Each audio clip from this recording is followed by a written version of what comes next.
Hay momentos en la vida en que el peso de las cosas pequeñas se vuelve más insoportable que el de las grandes tragedias. No es la pérdida de un ser querido lo que te rompe, no es un accidente, no es una enfermedad. Es el fregadero lleno de platos sucios un martes por la mañana. Es la carta del banco que llevas 3 semanas sin abrir porque simplemente no tienes fuerzas. Es la bolsa de basura que lleva 2 días junto a la puerta y que cada vez que la miras sientes que te acusa de algo que no sabes exactamente definir. Así estaba Mónica. 38 años, un piso de 70 metros cuadrados en las afueras de Valencia y una vida que hasta hace 18 meses era completamente diferente. Tenía un marido, tenía una rutina, tenía a alguien que se encargaba de las facturas mientras ella se ocupaba de otras cosas. Tenía, sobre todo, la sensación de que el mundo estaba organizado. De que todo tenía su lugar. De que había un sistema, aunque nunca se lo hubiera planteado conscientemente. Luego llegó el divorcio.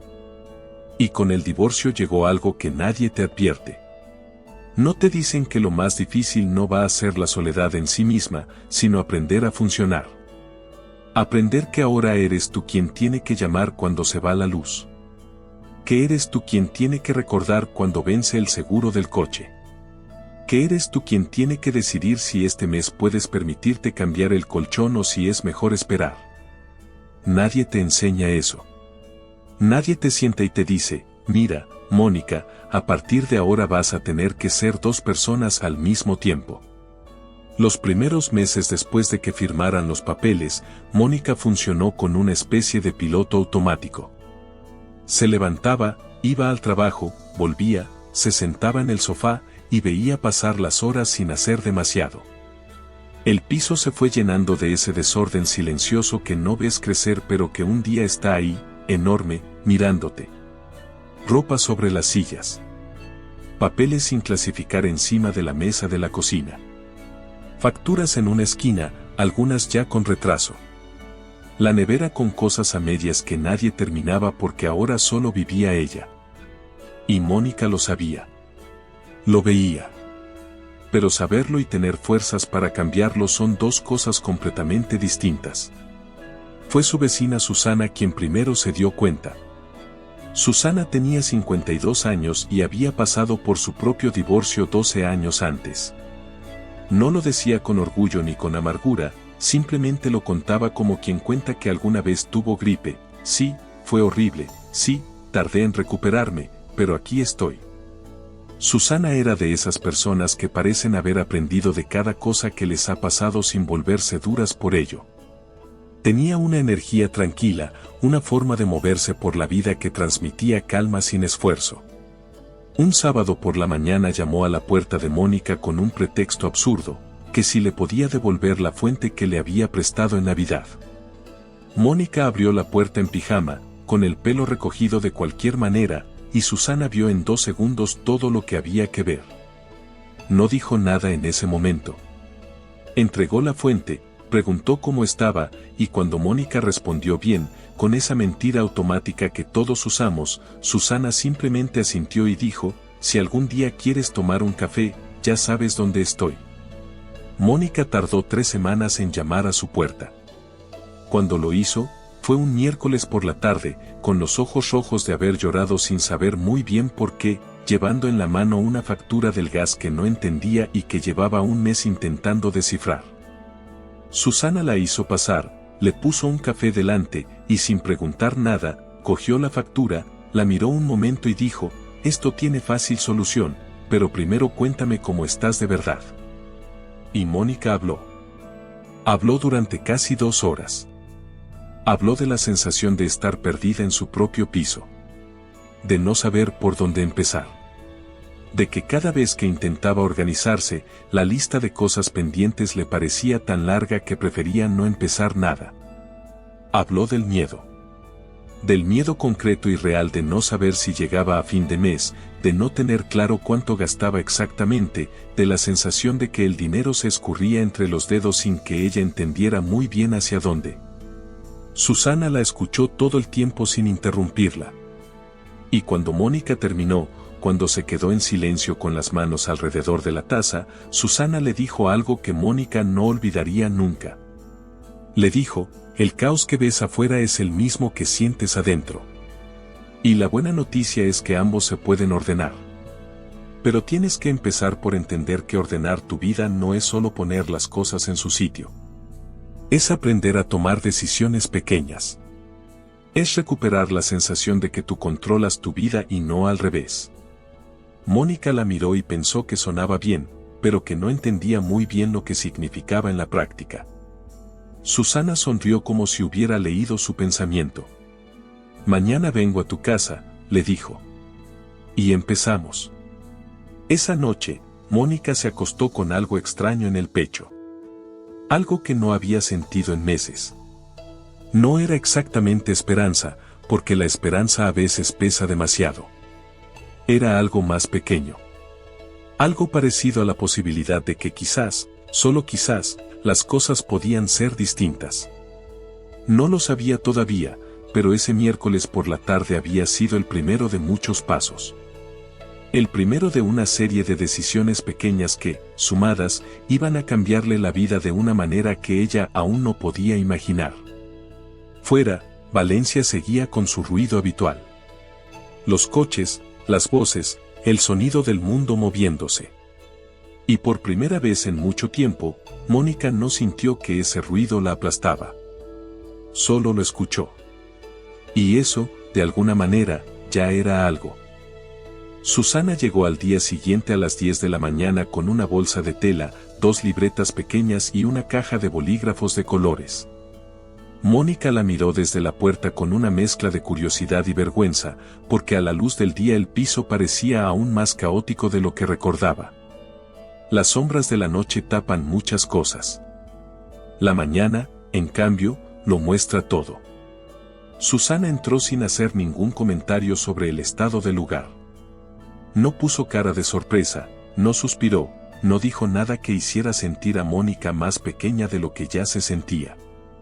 Simplemente dejó la bolsa sobre la mesa, se quitó la chaqueta y dijo: empezamos por la cocina, que es el corazón de la casa. Mónica quiso protestar, decir que quizás era mejor empezar por algo más fácil, pero Susana ya estaba abriendo cajones.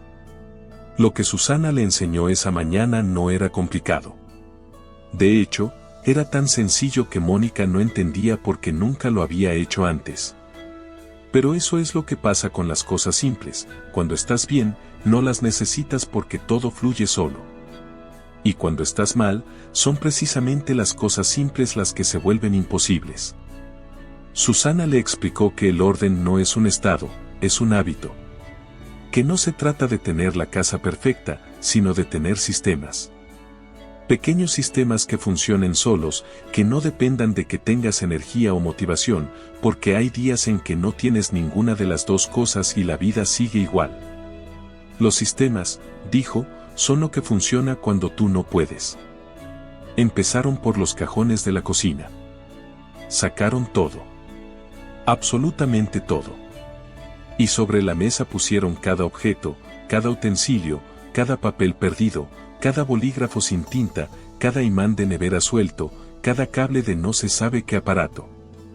Mónica miraba el montón y sentía una mezcla de ridículo y alivio. Ridículo porque no había sido consciente de cuánto había acumulado.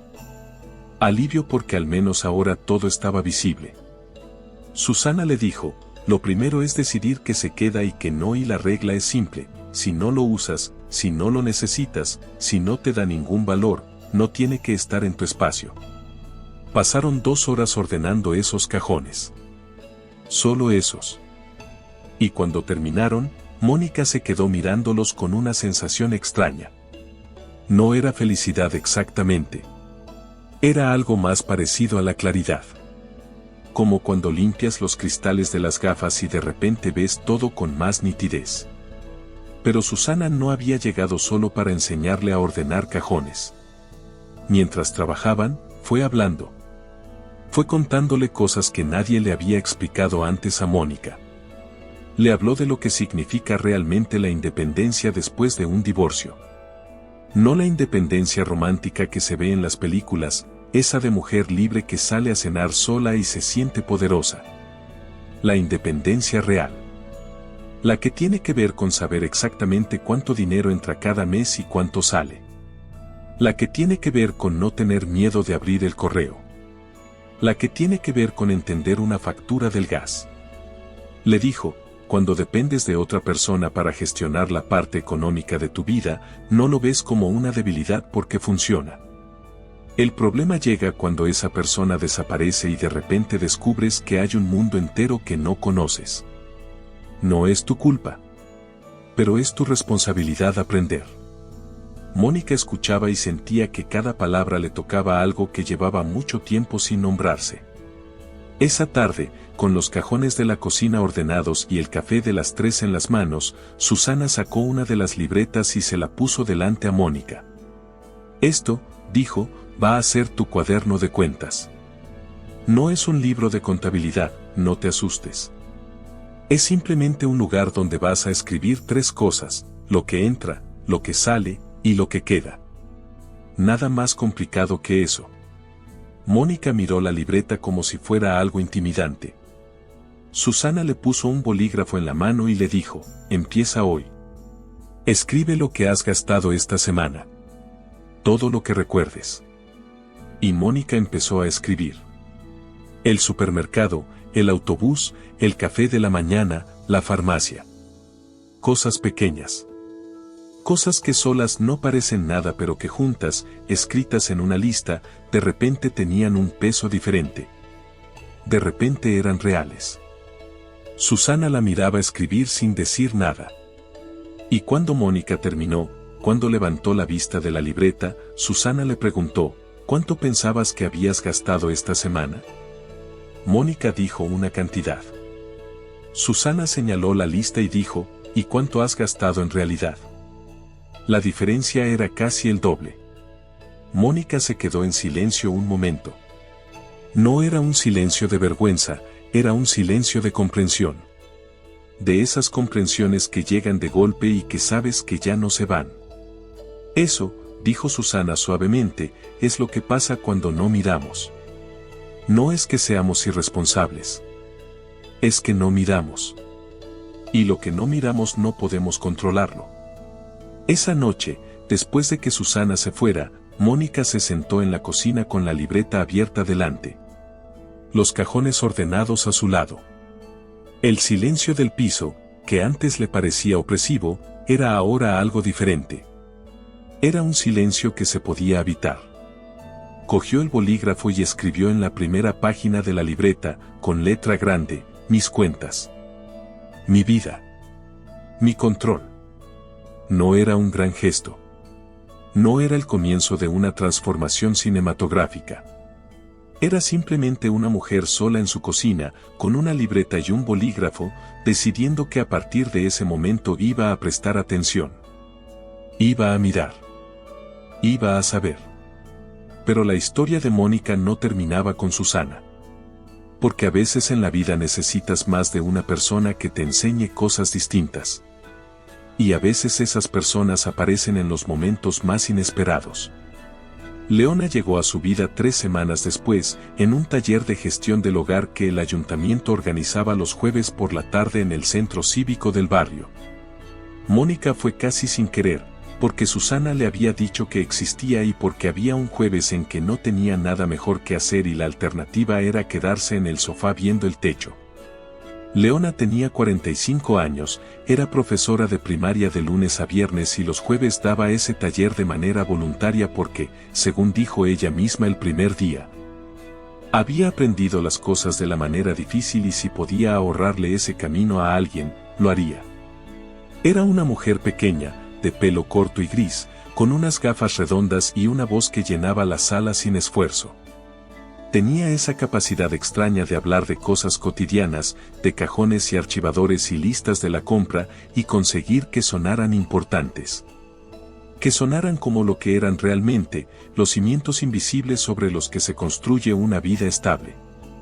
El primer día del taller, Leona preguntó al grupo cuántas personas tenían todos sus documentos importantes en un mismo lugar y podían encontrarlos en menos de 2 minutos.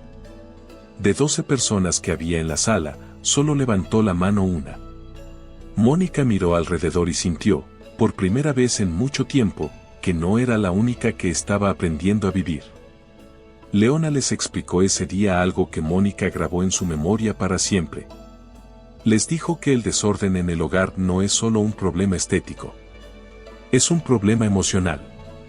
Porque cada cosa fuera de su lugar, cada papel sin clasificar, cada tarea pendiente que ves cuando entras por la puerta, le manda una señal a tu cerebro. Una señal pequeña, casi imperceptible, pero constante. Y esa señal dice, hay algo que no está resuelto. Hay algo que falta. No estás a salvo todavía. Y cuando esa señal se repite 100 veces al día, dijo Leona, el resultado es el agotamiento. No el agotamiento de haber hecho demasiado, sino el agotamiento de vivir con la sensación permanente de que algo está mal sin poder identificar exactamente qué es. Mónica sintió que le estaban describiendo exactamente los últimos 18 meses de su vida. El taller de Leona duraba 2 horas cada jueves. Pero para Mónica, esas 2 horas se convirtieron en el momento de la semana que más esperaba. No porque fueran fáciles, sino porque eran honestas. Porque en esa sala pequeña del centro cívico, con sillas de plástico y una pizarra blanca llena de listas y esquemas, nadie fingía que tenía todo controlado. Nadie actuaba como si la vida fuera sencilla. Y eso, después de meses de sentirse la única persona del mundo que no sabía cómo funcionar, era un alivio que Mónica no sabía cómo describir con palabras. La segunda semana, Leona les habló de los papeles. Los papeles, dijo, son el gran enemigo silencioso del hogar moderno. Llegan solos, se multiplican solos, y si no les pones orden desde el principio, en 6 meses tienes una montaña que da tanto miedo que prefieres no mirarla. Y cuando no miras tus papeles, no miras tus facturas. Y cuando no miras tus facturas, no miras tus cuentas. Y cuando no miras tus cuentas, el miedo crece. Y el miedo crece y crece hasta que un día abres el buzón y sientes que cada sobre es una amenaza. Varias personas en la sala asintieron en silencio. Mónica fue una de ellas. Leona les enseñó un sistema sencillo.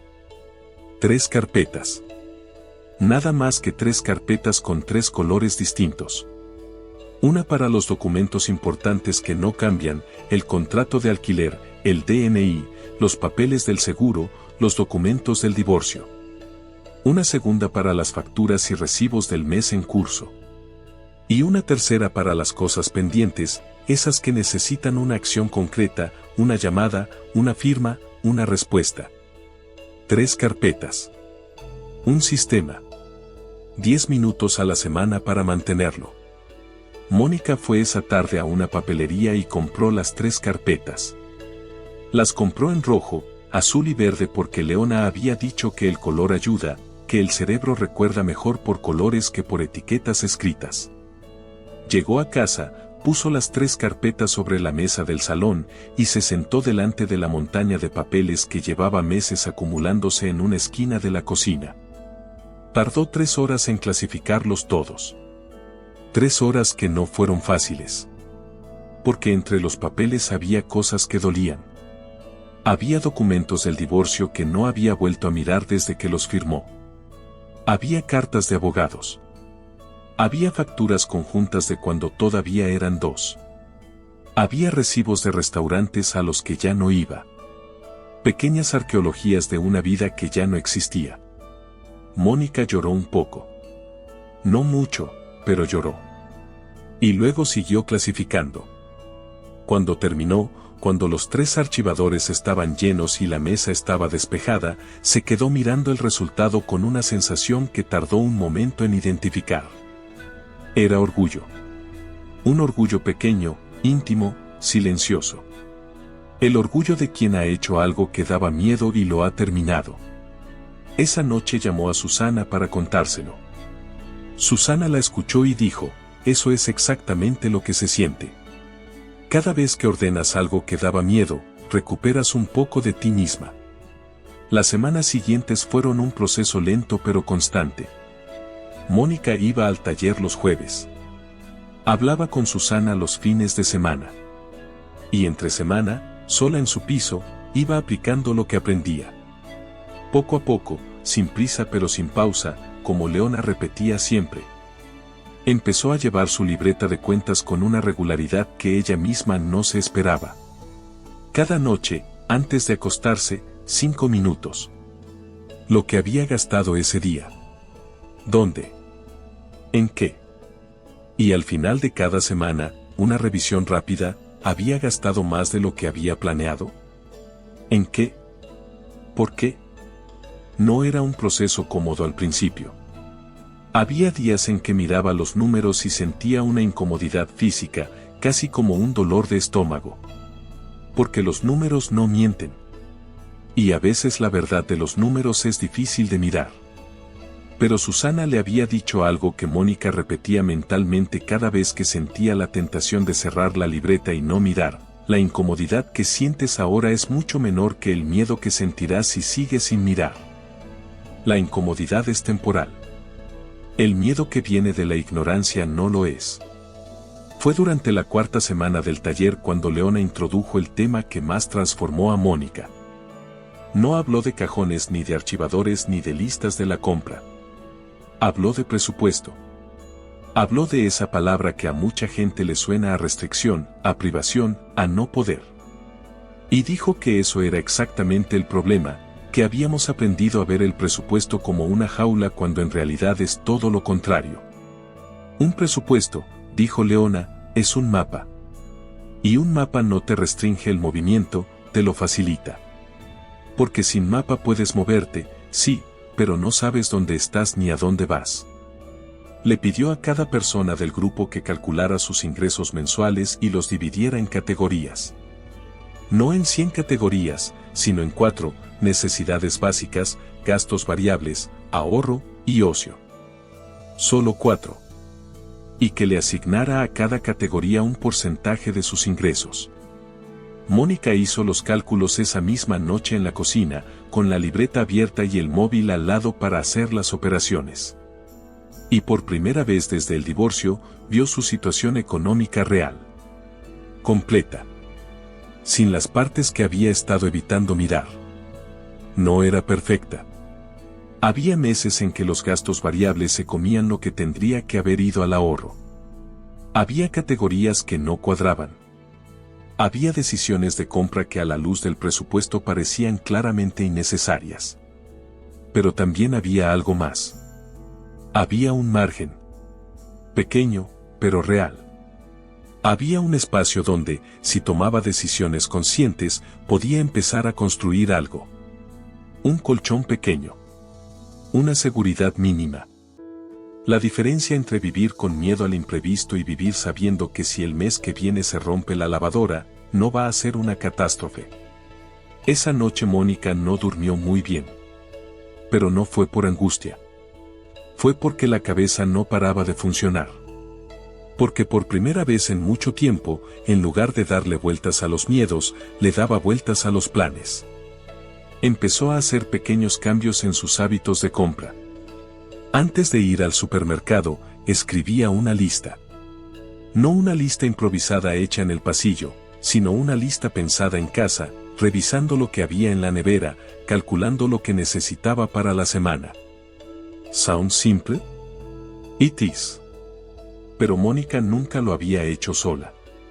Siempre había habido alguien más que se encargaba de parte de ese proceso, o simplemente compraba sin pensar demasiado porque el dinero llegaba de 2 sitios y los errores tenían más margen. Ahora el margen era solo el suyo. Y eso la hacía más cuidadosa. No por miedo, sino por respeto. Respeto a su propio esfuerzo, a su propio trabajo, a sus propios recursos. Descubrió que los mercados del barrio eran más baratos que el supermercado grande para las frutas y las verduras. Descubrió que comprar en mayor cantidad ciertos productos no perecederos le ahorraba dinero al mes. Descubrió que había suscripciones que seguía pagando de cosas que ya no usaba, pequeños sangrados silenciosos en su cuenta corriente que nunca había detectado porque nunca había mirado con atención. Cada pequeño descubrimiento era una victoria.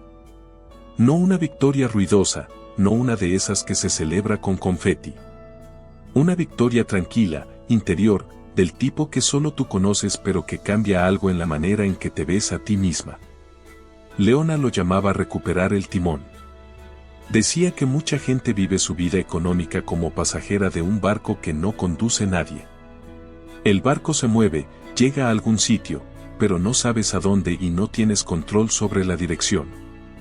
Aprender a gestionar tu dinero, decía, es agarrar el timón. No significa que no haya tormentas. Significa que cuando lleguen, serás tú quien decida cómo navegarlas. Mónica pegó esa frase en la puerta de la nevera. Escrita a mano, en el bolígrafo verde que usaba para la carpeta de las facturas del mes. Recuperar el timón. La leía cada mañana cuando iba a buscar el zumo. Y cada mañana significaba algo ligeramente diferente. A veces era un recordatorio. A veces era un desafío. A veces era simplemente una declaración de intenciones para el día que empezaba. Pero había algo más que Mónica estaba aprendiendo, algo que ninguna libreta ni ninguna carpeta podía enseñarle. Algo que solo se aprende viviéndolo. Y era esto, que cada pequeña decisión consciente, cada vez que elegía mirar en lugar de apartar la vista, cada vez que abría la libreta en lugar de cerrarla, estaba haciendo algo mucho más importante que ahorrar dinero o tener los cajones ordenados. Estaba aprendiendo a confiar en sí misma. Y esa confianza, frágil al principio como todas las cosas nuevas, iba creciendo. Despacio. Con tropiezos. Con días malos en los que todo parecía demasiado y el sofá volvía a llamarla. Pero creciendo. Susana se lo había dicho desde el principio, el orden exterior y el orden interior van de la mano. No puedes tener uno sin el otro durante mucho tiempo. Cuando empiezas a ordenar tu casa, algo se ordena también dentro. Y cuando algo se ordena dentro, tienes más energía para seguir ordenando afuera.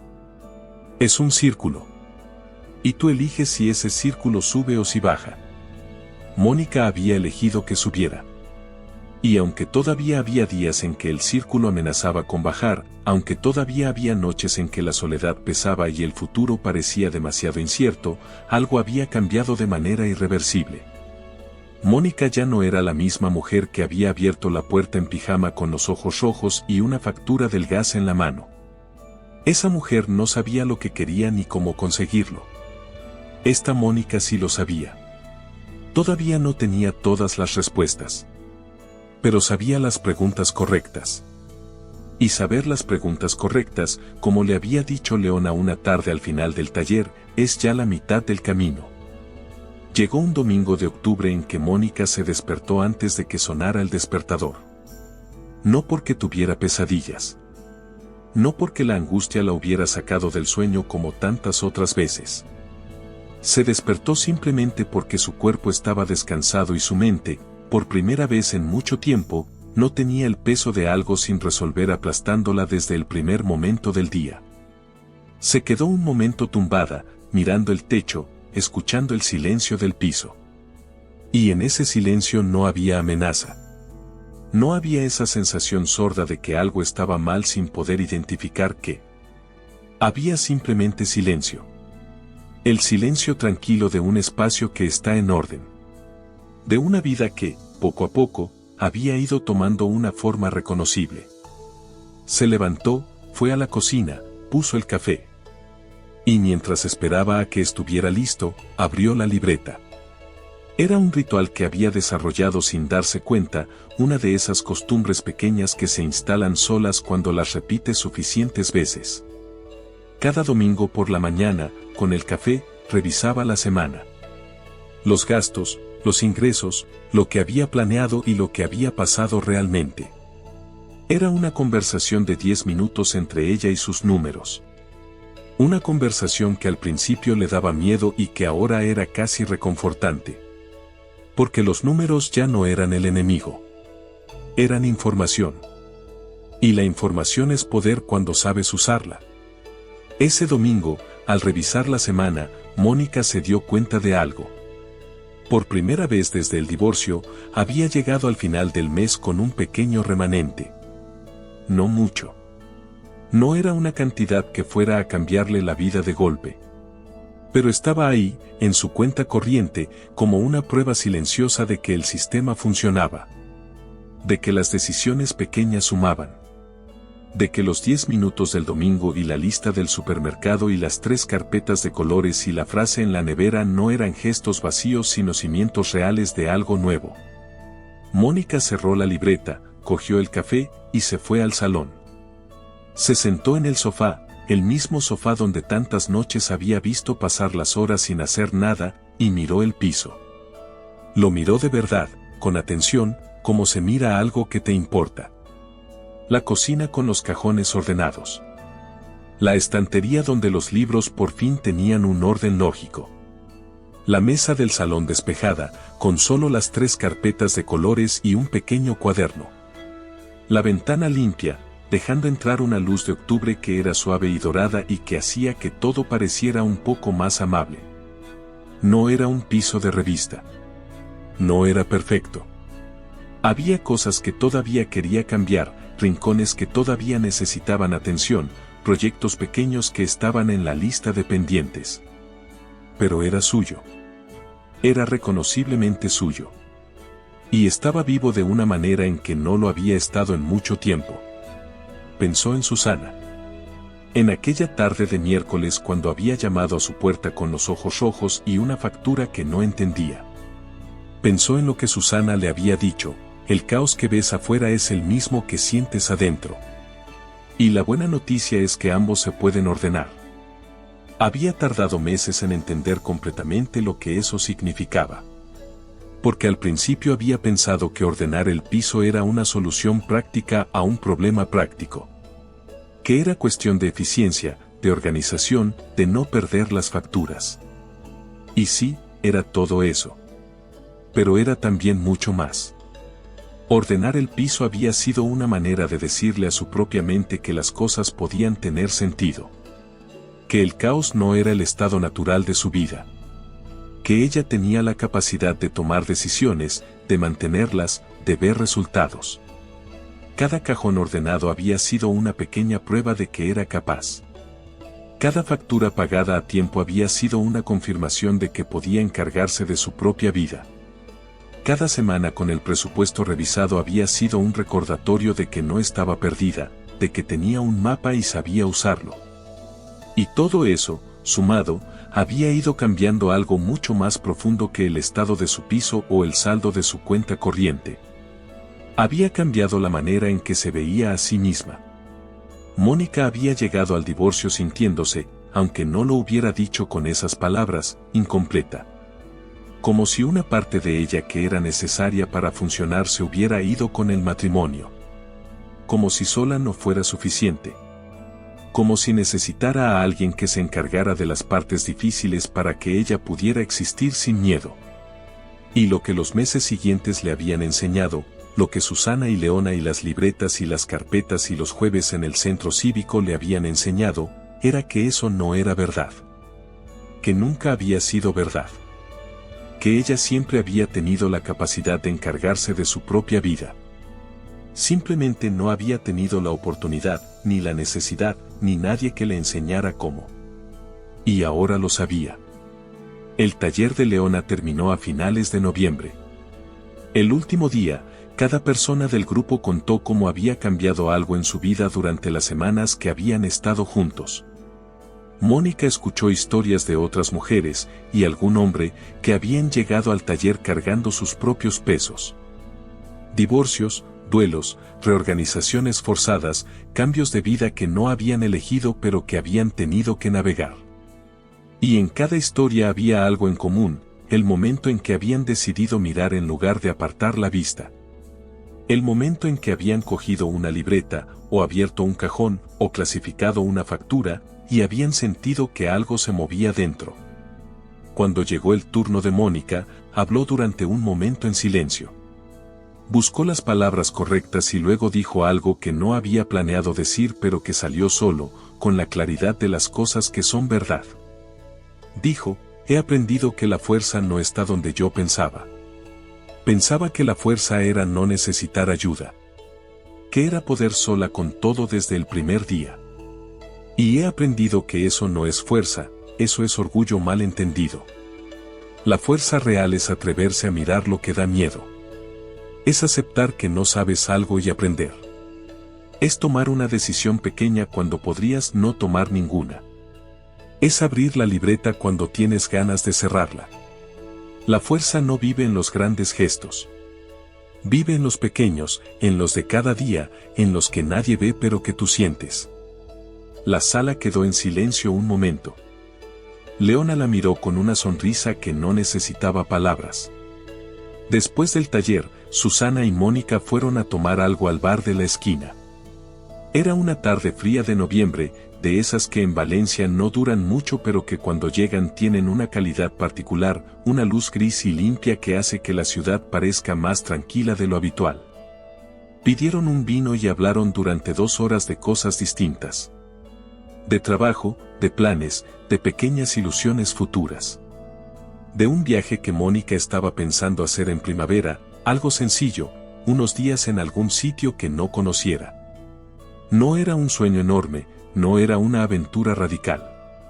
Era simplemente la posibilidad de hacer algo que ella elegía, con dinero que ella había ahorrado, en un momento que ella decidía. Hacía un año eso habría sido impensable. No por falta de dinero necesariamente, sino por falta de confianza. Por la sensación de que los planes propios no eran seguros, de que el futuro era demasiado incierto para hacer proyectos. Ahora el futuro seguía siendo incierto, porque el futuro siempre lo es. Pero Mónica tenía algo que antes no tenía. Tenía la certeza de que fuera lo que viniera, ella sabría cómo enfrentarlo. No perfectamente. No sin ayuda a veces. No sin días malos. Pero sabría. Porque había aprendido a mirar, a organizar, a decidir, a mantener. Había aprendido que ella era capaz. Y eso no te lo quita nadie. Esa noche, de vuelta en su piso, Mónica hizo algo que no tenía ninguna utilidad práctica pero que necesitaba hacer. Cogió la libreta de cuentas, la que había empezado aquel miércoles con Susana, y pasó las páginas desde el principio. Vio los primeros apuntes torpes, los números imprecisos, los días en que no había escrito nada y había dejado un espacio en blanco. Vio cómo poco a poco los registros se habían vuelto más completos, más regulares, más conscientes. Vio la semana en que por primera vez había llegado al final sin números en rojo. Vio los pequeños hitos invisibles de una transformación que desde dentro no siempre se había sentido como transformación sino como esfuerzo, como cansancio, como dudas. Pero vista desde el final, desde ese domingo de noviembre con el vino todavía en la memoria y el piso en orden y el pequeño remanente en la cuenta corriente, la historia era clara. La historia era la de una mujer que había decidido, en un momento difícil, no rendirse a la confusión. Que había aceptado ayuda. Que había aprendido.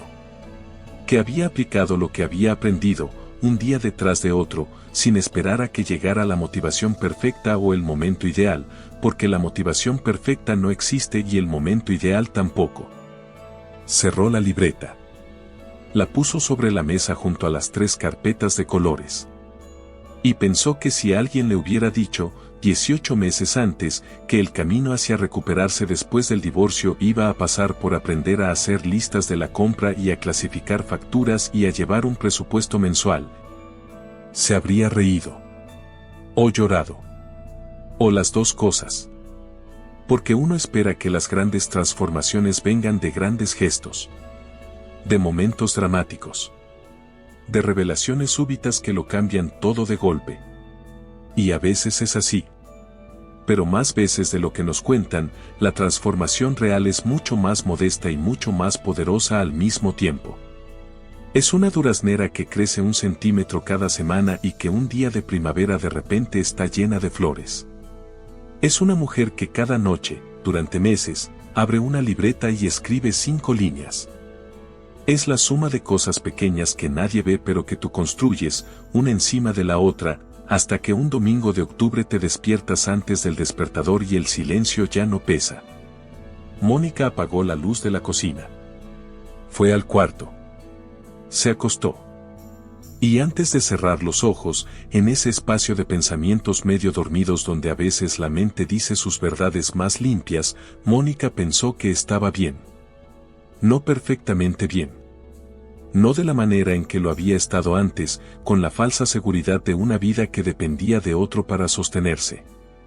Bien de una manera diferente. Bien de la manera en que solo puedes estarlo cuando has construido algo con tus propias manos y sabes que si se rompe, también sabrás repararlo. Bien de la manera en que solo puedes estarlo cuando te has convertido, por fin, en alguien en quien puedes confiar. Y esa es la verdad que Mónica aprendió, la que Susana le enseñó sin saberlo del todo, la que Leona ponía en palabras cada jueves en esa sala pequeña del centro cívico. La que estaba escrita entre líneas en cada página de la libreta de cuentas y en cada carpeta de colores y en cada lista de la compra y en cada factura pagada a tiempo. La verdad es esta, que la vida no se reconstruye de una vez. Se reconstruye en pedazos pequeños, uno detrás de otro, con paciencia y sin esperar aplausos. Que la independencia real no se declara, se practica. Que la confianza en una misma no viene de que todo salga bien, sino de haber demostrado, una y otra vez, que cuando algo sale mal, tú sabes qué hacer. Y que a veces, lo único que necesitas para empezar es alguien que llame a tu puerta con un pretexto absurdo. Una vecina con una fuente prestada. Una mujer con gafas redondas y una pizarra llena de listas. Una tarde de miércoles con los ojos rojos y una factura que no entiendes. A veces, así de pequeño es el principio de todo.